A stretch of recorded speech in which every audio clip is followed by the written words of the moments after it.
Iran में अमरीकी हमले से शदीद मुतासर होने वाले रेलवे पुल का मरम्मती काम करके उसे बहाल कर दिया गया है।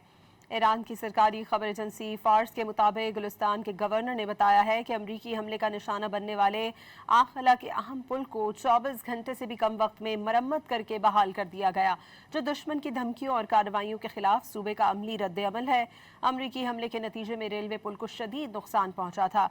ये रेलवे रास्ता तुर्कमानिस्तान और काज़ाकिस्तान के जरिए चीन को ईरान से मिलाता है। रूस गुज़श्ता साल के आखिर से इस रूट को ईरान में कार्गो के लिए इस्तेमाल कर रहा था।